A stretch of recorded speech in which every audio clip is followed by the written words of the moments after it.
Hello friends, आप सभी का अपने YouTube channel H D tutorial पर स्वागत है। फ्रेंड्स, आज हम सब सामाजिक विज्ञान का दूसरा पार्ट का 30 प्रश्न का जो है अध्ययन करेंगे, जो टेट, सीटेट, सुपर टेट के लिए जो है अपर प्राइमरी में जो है पूछा जाता है। कक्षा 6 से लेकर के जो 8 तक टेट, सुपर टेट और सीटेट होता है। तो दूसरे पार्ट का अध्ययन करेंगे। पहले पार्ट का भी जो है वीडियो जो है पढ़ चुका है, उसको आप लोग जो है प्ले स्टोर में जा कर के देखते हैं। तो फ्रेंड्स, वीडियो को आगे बढ़ाते हैं, तो चलते हैं प्रश्न की ओर। महाभारत के लेखक कौन थे? ऑप्शन नंबर ए है कालिदास, बी है वेदव्यास, सी है तुलसीदास, डी है कौटिल्य। तो कौन सा ऑप्शन सही हो जाएगा? तो सही उत्तर हो जाएगा आपका ऑप्शन नंबर बी, ठीक है, वेदव्यास। महाभारत के रचयिता जो है वेदव्यास थे, ठीक है। और ये प्रश्न और पूछता है, महाभारत एक कैसा ग्रंथ है? तो महाभारत एक जो है महाकाव्य है, ठीक है। पूरे विश्व का सबसे बड़ा हम महाकाव्य है महाभारत, ठीक है। और महाभारत को 3 नाम से जाना जाता है। एक तो महाभारत के नाम से जाना जाता है, एक जो है जय संहिता, ठीक है, इसी का नाम है जय संहिता। और एक भारत, भारत भी इसे जो है कई कई नामों में देखा जाता है, भारत, ठीक है। भारत, महाभारत जो है और जय संहिता। और ये एक बहुत बड़ा महाकाव्य है जो वेद व्यास द्वारा रचित है, ठीक है। और कभी कभी पूछता है कि इसमें कितने पर्व हैं? तो महाभारत में जो है 18 पर्व हैं, ठीक है, 18 पर्व हैं, 18 पर्व हैं, ठीक है। सही ऑप्शन हो जाएगा आपका ऑप्शन नंबर बी। इसमें से जो 2-3 पॉइंट हैं उसको भी जो है आप लोग अच्छे से देख लीजिएगा। अगले प्रश्न की ओर चलते हैं। लाल किला का निर्माण किसने किया था? ऑप्शन नंबर ए है शेर शाह, बी है हुमायूं, सी है अकबर, डी है शाहजहां। तो कौन सा ऑप्शन सही हो जाएगा? तो सही उत्तर हो जाएगा आपका ऑप्शन नंबर डी। शाहजहां ने ही जो है अपनी पत्नी मुमताज़ महल के जो है याद में जो है, नहीं, लाल किला है ये, वो तो ताजमहल है जो हम कह रहे थे। लाल किला का निर्माण किसने किया था? तो लाल किला का निर्माण जो है शाहजहां ने किया था, ठीक है। और लाल किला को जो है विश्व के धरोहर में भी शामिल कर लिया गया है यूनेस्को द्वारा। इसको जो है 2007 में जो है विश्व के धरोहर के रूप में जो है चयनित कर लिया गया है।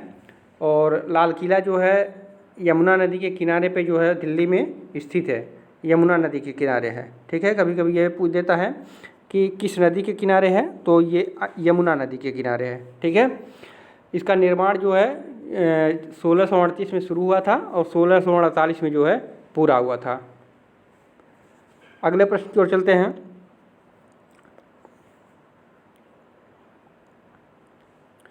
भारत के प्रथम राष्ट्रपति कौन थे? ऑप्शन नंबर ए है राजेंद्र प्रसाद, बी है डॉक्टर एस स्वामी राधाकृष्णन, ऑप्शन नंबर सी है जाकिर हुसैन, डी है जवाहरलाल नेहरू। तो कौन सा ऑप्शन सही हो जाएगा? तो सही हो जाएगा आपका ऑप्शन नंबर ए, ठीक है, डॉक्टर राजेंद्र प्रसाद। भारत के पहले राष्ट्रपति भी रहे और पहले कृषि और खाद्य मंत्री भी रह चुके हैं, ठीक है, पहले मंत्रिमंडल में। 1946 से लेकर के जो 1947 का पहला मंत्रिमंडल था, तो उसमें पहले कृषि और खाद्य मंत्री भी रह चुके हैं। और ये जो स्वामी डॉक्टर राधाकृष्णन है, ये क्या थे? ये पहले उपराष्ट्रपति थे, ठीक है, उपराष्ट्रपति, पहले उपराष्ट्रपति थे। डॉक्टर एस राधाकृष्णन जो है पहले उपराष्ट्रपति थे और डॉक्टर राजेंद्र प्रसाद जो है पहले राष्ट्रपति थे, ठीक है। अगले प्रश्न की ओर चलते हैं।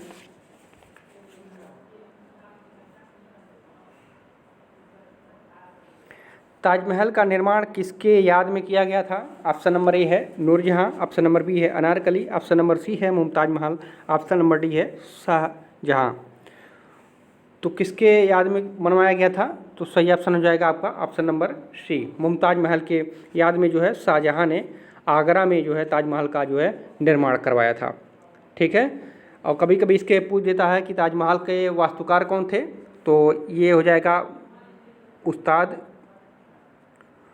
उस्ताद अहमद लाहौरी, ठीक है। पूछा है ये क्वेश्चन कि उसके वास्तुकार कौन था, तो अहमद लाहौरी, ठीक है, उस्ताद अहमद लाहौरी। इसको जो है सन 1983 में ताजमहल को जो है यूनेस्को विश्व धरोहर में जो है शामिल किया गया है। ठीक है, कब? ये 1983 में। ठीक है, यूनेस्को द्वारा विश्व धरोहर के रूप में इसे जो है स्वीकार किया गया है। ठीक है, तो ऑप्शन नंबर सी इसका जो है सही हो जाएगा। अगले प्रश्न की ओर चलते हैं। किस धर्म में तीर्थंकर के नाम से 24 महान आचार्य हैं? ऑप्शन नंबर ए है हिंदू धर्म, बी है सिख धर्म, सी है जैन धर्म, डी है बौद्ध धर्म। तो कौन सा ऑप्शन सही हो जाएगा? तो सही ऑप्शन हो जाएगा आपका ऑप्शन नंबर सी। जैन धर्म में जो है 24 तीर्थंकर हुए थे। सबसे पहले तीर्थंकर कौन थे? तो सबसे पहले जो थे वो ऋषभदेव थे। सबसे पहले ऋषभदेव थे, जिसे आदिनाथ के द्वारा जाना जाता है, आदिनाथ के नाम से जाना जाता है।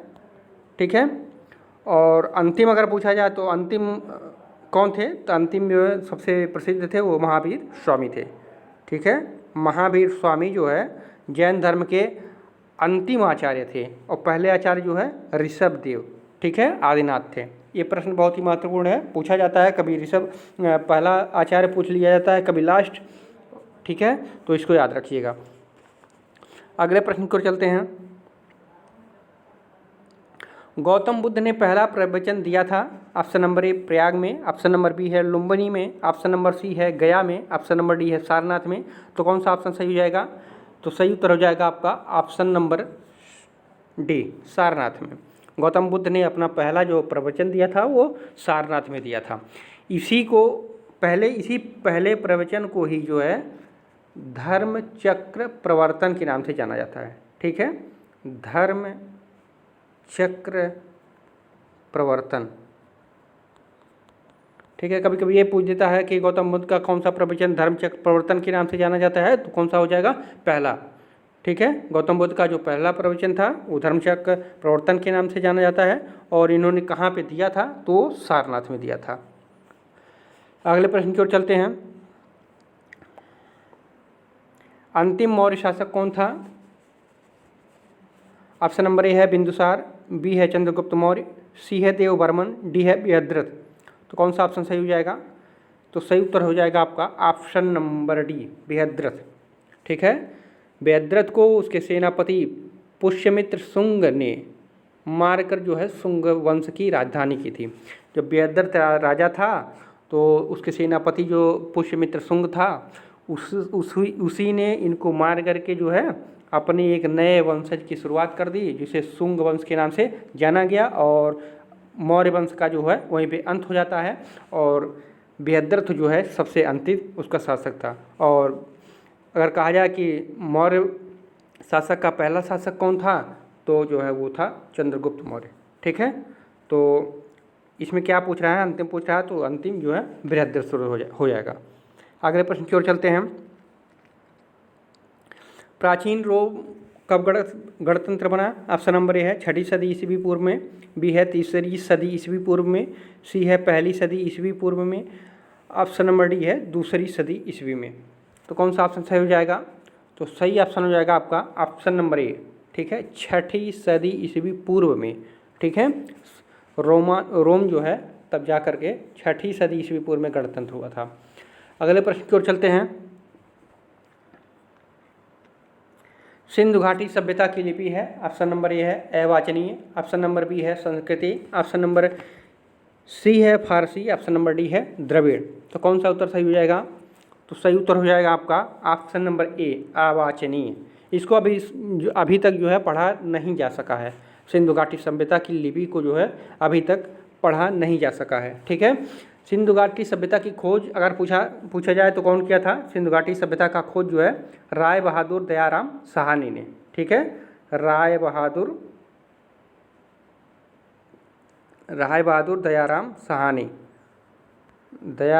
साहनी सिंधु घाटी सभ्यता की जो है खोज की थी। ठीक है, इसका जो लिपि है वो अवाचनीय है या भावचित्रात्मक है।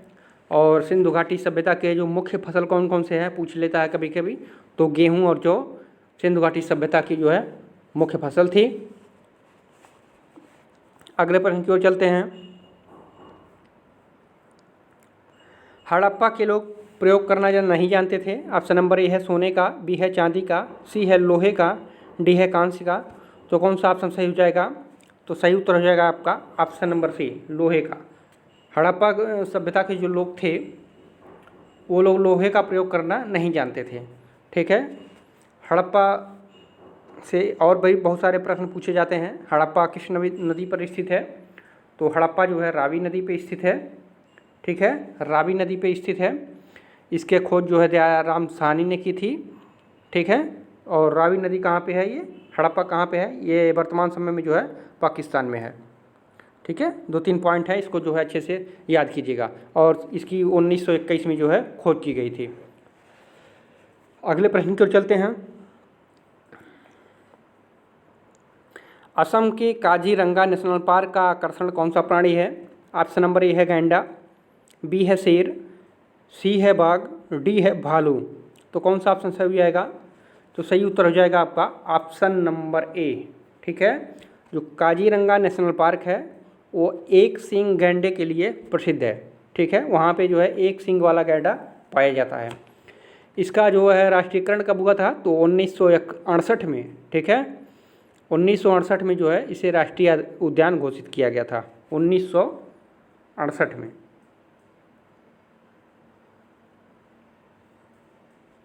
1968 में जो है इसे राष्ट्रीय उद्यान घोषित किया गया था। अगले प्रश्न की ओर चलते हैं।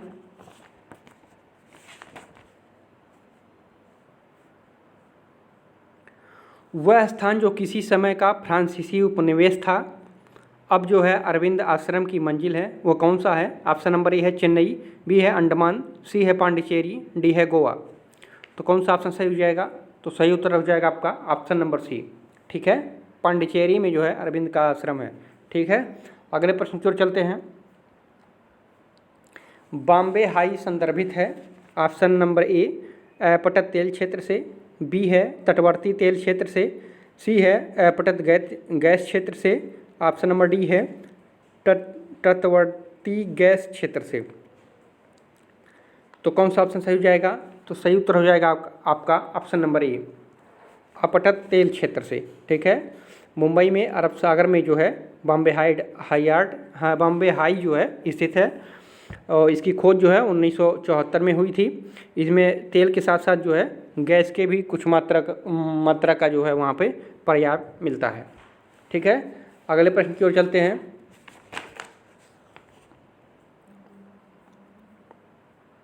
भारत का 26वां राज्य निम्नलिखित में से कौन है?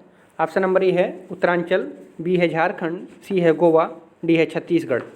तो कौन सा ऑप्शन सही हो जाएगा? तो सही उत्तर हो जाएगा आपका ऑप्शन नंबर डी, 26वां राज्य जो है वो छत्तीसगढ़ है।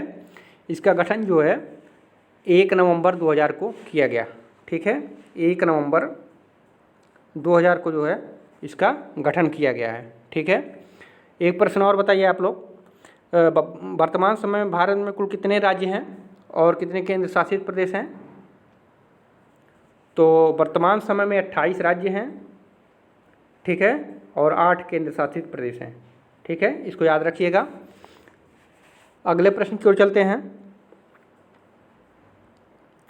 निम्नलिखित में से कौन सी नदी का उद्गम भारत में नहीं है? ऑप्शन नंबर ए है कावेरी, बी है नर्मदा, सी है ब्रह्मपुत्र, डी है गंगा। तो कौन सा ऑप्शन सही हो जाएगा?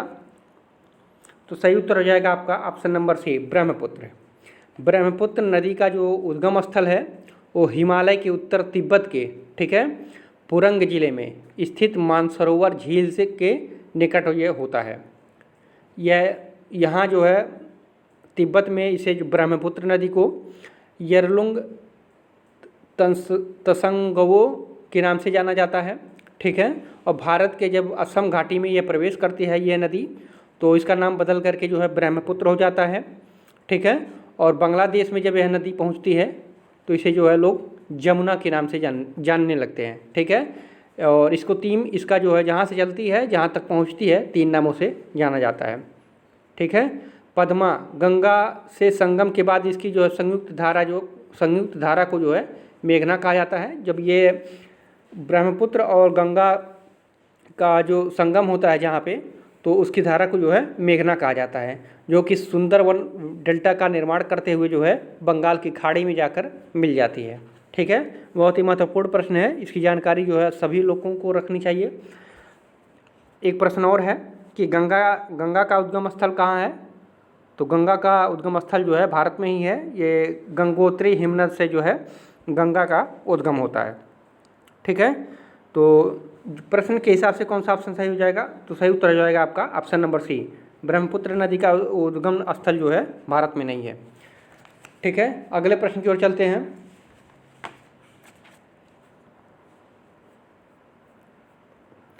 भारत की बृहत्तम नदी कौन सी है? बृहत्तम मतलब सबसे ज़्यादा एरिया में बहने वाली नदी कौन सी है? ऑप्शन नंबर ए है गोदावरी, बी है कृष्णा, सी है महानदी, डी है गंगा। तो कौन सा ऑप्शन सही हो जाएगा? तो सही उत्तर हो जाएगा आपका ऑप्शन नंबर डी, गंगा, जिसकी लंबाई जो है 2525 किलोमीटर है। ठीक है, 2525 किलोमीटर है। सबसे बृहत्तम नदी भारत की गंगा है। अगले प्रश्न की ओर चलते हैं।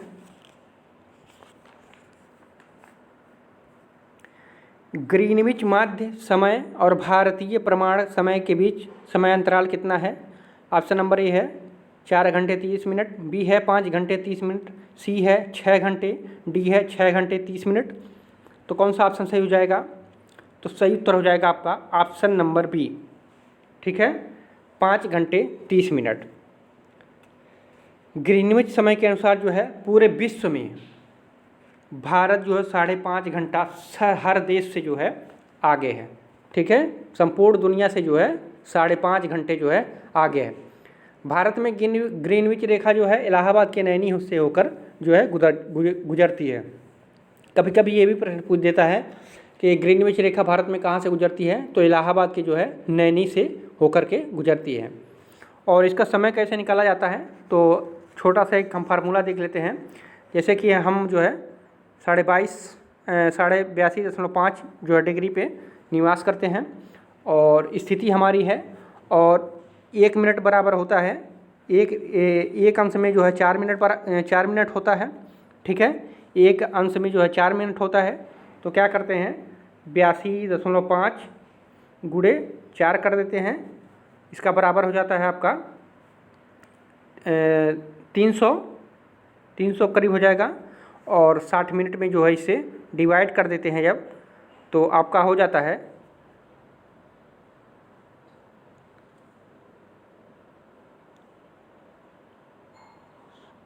5.30। इसको गुणा करने पर कुछ और आएगा, देखिए 4 5 20, 380 करीब ऐसे आता है, 380, हाँ 380 आता है। तो जो है 5.5 घंटा यही निकल जाता है। इसका मानक छोटा मोटा हम फार्मूला बताए हैं एक रफली तौर पे। तो इसी मानक के अनुसार जो है भारत की जो प्रमाणिक मान है उसको जो है ज्ञात किया जाता है। 82.5 हमारी स्थिति है, और 1 डिग्री में 4 मिनट होता है। ठीक है, तो इसको जो है हम डिवाइड करके जो है जब 60 मिनट से भाग देते हैं तो 5.5 जो है घंटा हमारा आ जाता है। ठीक है, तो सही उत्तर हो जाएगा आपका 5.5 घंटा। अगले प्रश्न की ओर चलते हैं। निम्नलिखित में से कौन भू आकृति भारत में नहीं पाई जाती है? ऑप्शन नंबर ए है समुद्र ताल, बी है हिमनदी, सी है हिमशैल, डी है मरुस्थल। तो कौन सा ऑप्शन सही हो जाएगा? तो सही उत्तर हो जाएगा आपका ऑप्शन नंबर सी, हिमशैल। भारत में जो है हिमशैल नहीं पाया जाता है। हिमशैल का मतलब होता है मीठे जल का एक टुकड़ा होता है जो किसी ग्लेशियर से टूट कर जो है खुले पानी पर जो है तैरता रहता है। उसका तकरीबन 1 भाग जो है पानी के ऊपर सतह पर तैरता रहता है, और जो बाकी 9 भाग होते हैं वो जो है जल के अंदर होते हैं। ठीक है, ये हिमशैल जो है अंटार्कटिका, ग्रीनलैंड, कनाडा, इन सभी जो है जगहों पे पाया जाता है। अगले प्रश्न की ओर चलते हैं। भारतीय मुख्य भूभाग में कितने महासागर मिलते हैं? ऑप्शन नंबर ए है 0, बी है 1, सी है 2, डी है 3। तो कौन सा ऑप्शन सही हो जाएगा? भारतीय मुख्य भूभाग में जो है 1 महासागर मिलता है। ठीक है, कौन सा महासागर? हिंद महासागर। ठीक है, अगले प्रश्न की ओर चलते हैं। साइलेंट वैली किस राज्य में स्थित है? ऑप्शन नंबर ए है महाराष्ट्र, बी है केरल, सी है उत्तराखंड, डी है कर्नाटक। तो कौन सा ऑप्शन सही हो जाएगा? तो सही उत्तर हो जाएगा आपका बी, केरल में। ठीक है, साइलेंट वैली राष्ट्रीय उद्यान जो है केरल में स्थित है। ये जो है नीलगिरी पर्वत में है। ठीक है, ये केरल में जो है जो नीलगिरी पर्वत है उसी में जो है ये स्थित है। अगले प्रश्न की ओर चलते हैं। केला और अनानास मुख्यतः उगाए जाते हैं। ऑप्शन नंबर ए है उष्णकटिबंधीय क्षेत्रों में, बी है भूमध्य सागरीय क्षेत्रों में, सी है पहाड़ी क्षेत्रों में, डी मरुद्यानों में। तो कौन सा ऑप्शन सही हो जाएगा? तो सही ऑप्शन हो जाएगा आपका ऑप्शन नंबर ए। ठीक है, उष्णकटिबंधीय क्षेत्रों में। उष्णकटिबंधीय क्षेत्रों का मतलब हो गया आपका ये भूमध्य रेखा है, ये कर्क रेखा है, ये मकर रेखा है। तो ये बीच के जो क्षेत्र होते हैं, ठीक है, ये 0 डिग्री है और इसी जो है उष्णकटिबंधीय क्षेत्र के जो है नाम से जाना जाता है। यहाँ जो है वर्षा भी बहुत पर्याप्त मात्रा में होती है और तापमान भी जो है इसका सही रहता है। और केला और अनानास और वो से सारे फसल हैं जो यहाँ मुख्यतः उगाए जाते हैं। अगले प्रश्न की ओर चलते हैं। निम्नलिखित में से किस समूह की भाषा को भारत में सबसे अधिक लोग बोलते हैं? ऑप्शन नंबर ए है भारतीय आर्य, बी है द्रविड़, सी है ऑस्ट्रो एशियाटिक, डी है चीन तिब्बती। तो कौन सा ऑप्शन सही हो जाएगा? तो सही ऑप्शन हो जाएगा आपका ऑप्शन नंबर ए, भारतीय आर्य। ठीक है, भारतीय आर्य जो है भारत में सबसे अधिक लोग जो है बोलते हैं। अगले प्रश्न की ओर चलते हैं। निम्नलिखित में से कौन सा जुड़वा नगर है? ऑप्शन नंबर ए है दिल्ली तथा फरीदाबाद, बी है मुंबई तथा पुणे, सी है बंगलौर तथा मैसूर, डी है हैदराबाद तथा सिकंदराबाद। तो कौन सा नगर है? तो सही ऑप्शन हो जाएगा ऑप्शन नंबर डी। ठीक है, हैदराबाद तथा सिकंदराबाद को जो है जुड़वा बहन के रूप में, जुड़वा बहन या जुड़वा नगर के रूप में जो है जाना जाता है। अगला प्रश्न, सबसे अधिक मात्रा में केसर मिलता है उत्तर प्रदेश में, बी है जम्मू कश्मीर से, सी है केरल से, डी है असम से। तो कौन सा ऑप्शन सही हो जाएगा? तो सही उत्तर हो जाएगा आपका ऑप्शन नंबर बी। ठीक है, जम्मू कश्मीर जो है में जो है सबसे ज़्यादा केसर पाया जाता है। अगला प्रश्न देखते हैं। भारत के संविधान द्वारा जो है कितनी भाषाएं स्वीकृत हैं? ऑप्शन नंबर ए है 15, बी है 20, सी है 22, डी है 28। तो कौन सा ऑप्शन सही हो जाएगा? तो सही ऑप्शन हो जाएगा आपका ऑप्शन नंबर सी। ठीक है, 22 भाषाएं जो है संविधान द्वारा स्वीकृत की गई हैं। भारतीय संविधान की जो है 8वीं अनुसूची में भारत की भाषा से संबंधित है। अगर पूछा जाए कि भारत के संविधान में कौन सी अनुसूची है जो भारतीय भाषा से संबंधित है, तो जो है 8वीं अनुसूची। ठीक है, 8वीं अनुसूची जो है संबंधित है। अगला प्रश्न, सूर्य के चारों ओर किसी उपग्रह का मार्ग कहलाता है? ऑप्शन नंबर ए है परिक्रमण, बी है परिभ्रमण, सी है कक्षा, डी है प्रचक्रण। तो कौन सा ऑप्शन सही हो जाएगा? तो सही उत्तर हो जाएगा आपका ऑप्शन नंबर सी। ठीक है, कक्षा। सूर्य के चारों ओर जब कोई उपग्रह चक्कर लगाता है तो कक्षा कहलाता है, और कोई ग्रह चक्कर लगाता है तो परिक्रमण कहलाता है। ठीक है, और कोई ग्रह अपनी धुरी पर जो है चक्कर घूमता है बार बार, जैसे पृथ्वी हुई, तो उसे जो है परिभ्रमण कहते हैं। ठीक है, समझ में आ गया?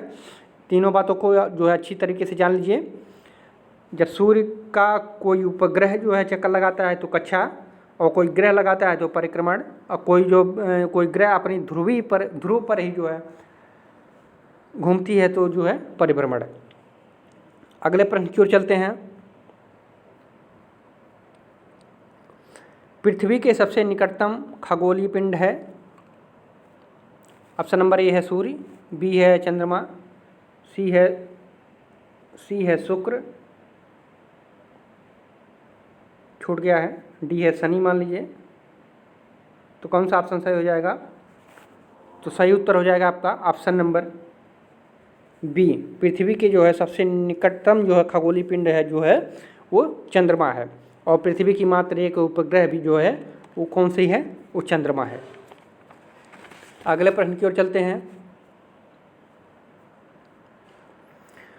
भूमध्य रेखा नहीं गुजरती है। ऑप्शन नंबर ए है उत्तरी अमेरिका से होकर, ऑप्शन नंबर बी है दक्षिणी अमेरिका से होकर, ऑप्शन नंबर सी है अफ्रीका से होकर, ऑप्शन नंबर डी है इनमें से किसी एक महाद्वीप से होकर। तो कौन सा ऑप्शन सही हो जाएगा? तो सही उत्तर हो जाएगा आपका ऑप्शन नंबर ए।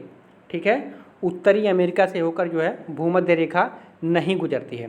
देखिए भूमध्य रेखा जो है 13 देशों से होकर के गुजरती है और 3 महाद्वीपों से होकर के गुजरती है। ठीक है, तो पहला महाद्वीप दक्षिणी अमेरिका महाद्वीप है, इसमें इक्वाडोर, कोलंबिया, ब्राज़ील ये सभी देश आ जाते हैं। और दूसरा जो है अफ्रीका महाद्वीप है, कांगो गणराज्य, लोकतांत्रिक गणराज्य, केन्या, सोमालिया, युगांडा, गैबन इन देशों से होकर के गुजरती है। और तीसरा जो महाद्वीप है वो एशिया महाद्वीप है, इसमें जो है इंडोनेशिया, किरिबाती, मालदीव, सैटोम, फिलीपींस ये इन देशों से होकर के जो है गुजरती है। तो उत्तरी अमेरिका जो है से होकर के नहीं गुजरती है, दक्षिण अमेरिका और अफ्रीका से होकर के जो है ये गुजरती है। ठीक है, 13 देशों से होकर के गुजरती है और 3 महाद्वीपों से होकर के गुजरती है। ठीक है, इतना याद रखिएगा आप लोग। अगले प्रश्न की ओर चलते हैं। महासागर से छोटा बृहत लवणीय जलाशय कहलाता है। ऑप्शन नंबर झील, ए झील, ऑप्शन नंबर बी द्वीप, ऑप्शन नंबर सी सागर, ऑप्शन नंबर डी नदी। तो कौन सा ऑप्शन सही हो जाएगा? तो सही उत्तर हो जाएगा आपका ऑप्शन नंबर सी। ठीक है, कौन सा ऑप्शन सही हो जाएगा? तो सही उत्तर हो जाएगा आपका ऑप्शन नंबर सी। महासागर से छोटा जो बृहत लवणीय जलाशय होता है वो सागर कहलाता है, और सागर से जो होता है वो क्या कहलाता है? वो नदी कहलाती है। ठीक है, अगर सागर से वही बृहत लवणीय जलाशय कहलाता तो जो है वो नदी हो जाती। ठीक है, अगला प्रश्न, किसी नदी और उसकी सहायकों द्वारा अफवाह क्षेत्र कहलाता है। ऑप्शन नंबर ए है नदी घाटी, ऑप्शन नंबर बी है नहर, ऑप्शन नंबर सी है बांध, ऑप्शन नंबर डी है जल डमरू। तो कौन सा ऑप्शन सही हो जाएगा? तो सही ऑप्शन हो जाएगा आपका ऑप्शन नंबर ए नदी घाटी। ठीक है, मान लीजिए कोई नदी है और कोई और सहायक नदी है उसकी, तो जो उसका अफवाह क्षेत्र होगा, जो मतलब मिट्टी वगैरह जो कुछ भी लाते हैं और उसे जो बनता है तो वो जो है नदी घाटी के रूप में उसका निर्माण होता है। ठीक है, उसका निर्माण किस रूप में होता है? तो वो हो जाएगा नदी घाटी के रूप में हो जाता है। ठीक है, तो फ्रेंड्स कैसे लगे 30 प्रश्न, जो सभी परीक्षा की दृष्टि से बहुत ही महत्वपूर्ण है। टेट हुआ, सुपर टेट हुआ, सी टेट हुआ और अन्य अदर में जो स्टेट में टेट का परीक्षाएं होती हैं, सभी परीक्षाओं के लिए जो है अपर प्राइमरी के लिए बहुत ही महत्वपूर्ण 30 प्रश्न थे। अगर वीडियो अच्छा लगा हो तो लाइक कीजिए, शेयर कीजिए और चैनल को सब्सक्राइब कीजिए। फिर अगली वीडियो में मिलते हैं ऐसे ही 30 प्रश्नों के साथ। पूरा वीडियो देखने के लिए धन्यवाद।